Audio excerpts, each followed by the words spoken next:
लोकसभा चुनाव से पहले चुनावी चंदे को लेकर बहुत ज्यादा हल्ला मचा हुआ है। ज्यादा हल्ला मचा इसलिए भी है क्योंकि एक तरफ सुप्रीम कोर्ट ने इलेक्टोरल बॉन्ड पर रोक लगा दी, जिससे बीजेपी को बहुत पैसा चुनाव के लिए मिल रहा था। फिर कांग्रेस ने आरोप लगाया कि बीजेपी के इशारे पर इनकम टैक्स ने 65 करोड़ रुपए बैंक अकाउंट से टैक्स बकाये के तौर पर निकाल लिए।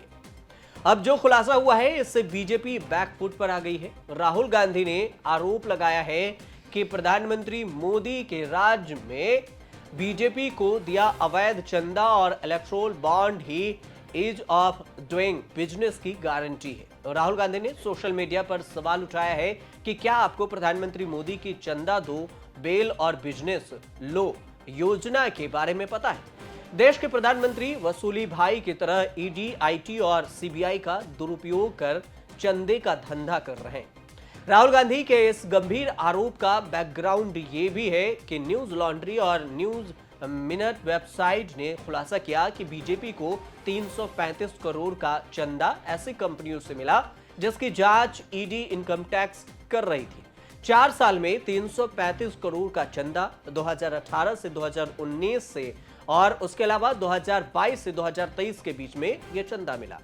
चुनाव आयोग के दस्तावेजों की जांच से यह खुलासा भी हुआ है।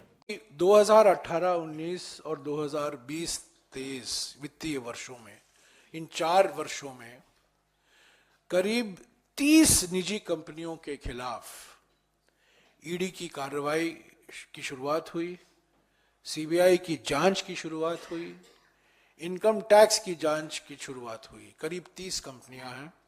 इसके नाम भी इलेक्शन कमीशन के वेबसाइट में मौजूद हैं, आप देख सकते हैं। ये प्रकाशित भी हुआ है कुछ कंपनियों के नाम।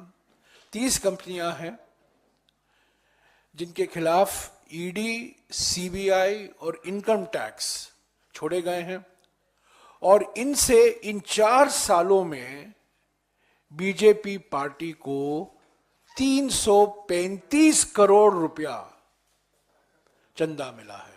कांग्रेस का आरोप है कि 30 कंपनियों में से 23 कंपनियां ऐसी हैं जिन्होंने बीजेपी को 187 करोड़ से ज्यादा चंदा दिया, जबकि पहले कभी ऐसा नहीं दिया गया था।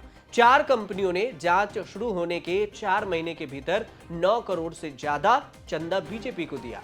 6 कंपनियों ने चंदा देने से मना किया तो जांच शुरू हो गई। बाद में इन कंपनियों ने बड़ी रकम चंदे के रूप में दी तो फिर जांच को रोक दिया गया।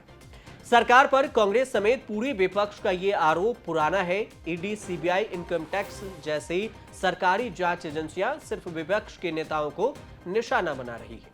सरकार जांच एजेंसियों को रिमोट कंट्रोल से चला रही है। ईडी ने 95% केस विपक्ष के नेताओं के खिलाफ है और कांग्रेस ने यह साफ किया है कि वो ये आरोप नहीं लगा रही है, जबकि जांच एजेंसियों की कार्रवाई ही गलत है। ये जवाब मांगा है कि ईडी की कार्रवाई के बाद भी वो चंदा क्यों दे रहे हैं। क्या ये सिर्फ संयोग है या फिर ये जानबूझकर प्रयोग किया जा रहा है? जयराम रमेश ने क्या कुछ कहा है इस डोनेशन को लेकर, इस चंदे को लेकर, वो बयान सुनिए पहले। हम समझते हैं, ये मानना है बिल्कुल साफ सबूत है कि ये हफ्ता वसूली और कुछ नहीं है। कुछ ऐसी कंपनियां हैं जो 2018 के पहले कभी बीजेपी पार्टी को चंदा नहीं दी थी। 2018 के बाद उन्होंने चंदा देना शुरू किया। कुछ ऐसी पार्टियां हैं कुछ ऐसी कंपनियां हैं जिनके खिलाफ जो कार्रवाई शुरू की गई है वो कांग्रेस पार्टी को चंदा दिया करते थे पहले, वो कांग्रेस पार्टी को भी चंदा देना बंद कर दिए हैं। कंपनियों के खिलाफ जो कार्रवाई करनी है आप कीजिए। अगर कोई कानून का उल्लंघन हुआ है तो जरूर कार्रवाई होनी चाहिए, पर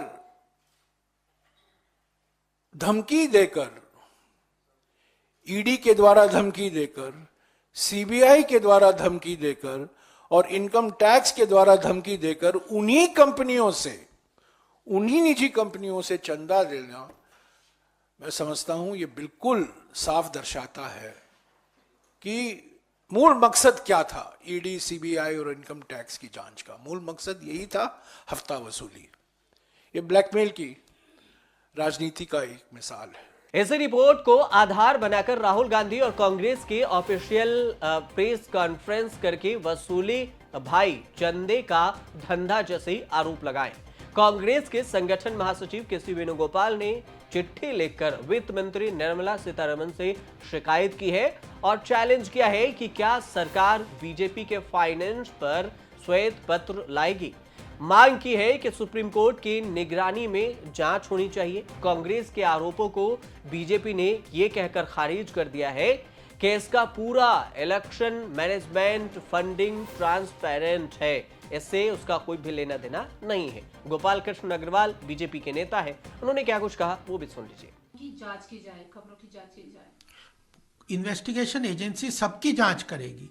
किसी भी तरह से भाजपा का पूरा जो इलेक्शन मैनेजमेंट फंडिंग है, सब कुछ है, बिल्कुल ट्रांसपेरेंट है।